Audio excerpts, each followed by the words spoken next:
Imagine you are a chess grandmaster, cool and collected, eyeing the chessboard of life. In this game, like in chess, the secret to winning isn't in being attached to the pieces you hold, but in mastering the art of detachment. Grandmasters know it's not about clinging to a single pawn or fearing the loss of a queen. It's about the bigger picture, the end game. The skill, this ability to detach and strategize, transforms them into champions. Today, we are discussing how to bring this strategic mindset to your life. We will talk about why detachment is essential, how caring less gives you more, and 3 practical steps to master this skill.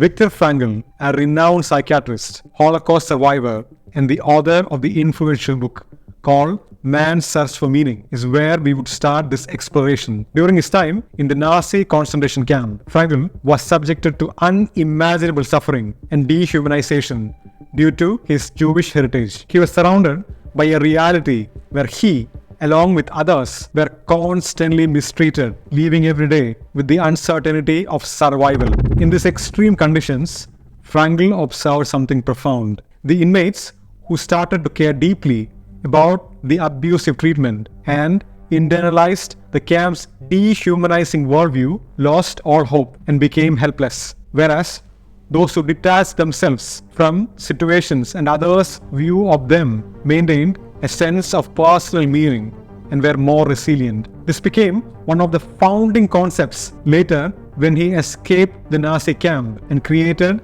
his revolutionary psychotherapy, which helped millions to find meaning in life. Now, if we come back to where we are right now, in this fast-paced world, being emotionally tangled in every situation or relationship can lead to unnecessary stress and disappointment. You should understand, not everyone has your best interest in mind.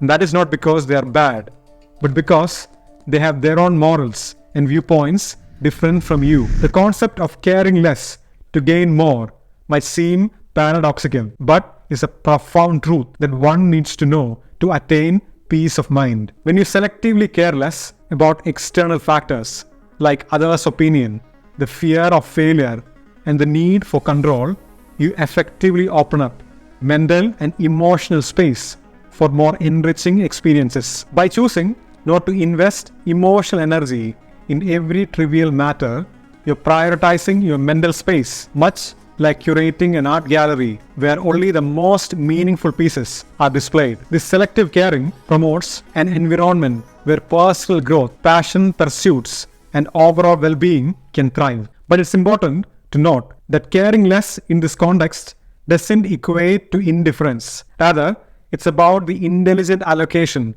of your emotional energy. It means being passionately involved in what truly resonates with you and gracefully disengaging from what drains you. This approach isn't about shunning emotions, it's about mastering them. Before we jump to the next section, I would like to ask you a question. Have you ever pondered over the fact that the power others have over you is the one you gave to them? You can take it away at any point.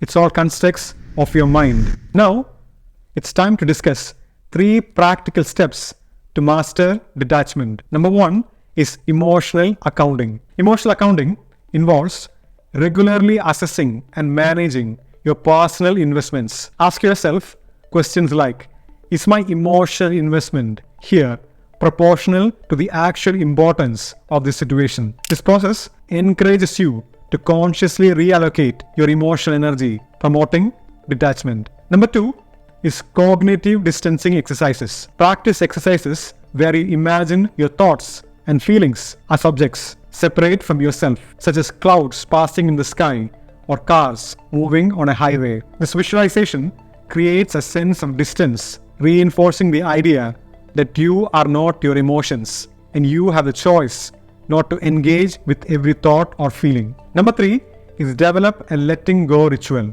Create a personal letting go ritual. This could be a physical or mental activity that symbolizes the release of emotional attachments. It might involve writing down worries or stressors on paper and then shredding it. Or it could be a meditation focused on releasing emotional burdens. To conclude, detaching from people and situations isn't about not caring. It's about caring in the right way.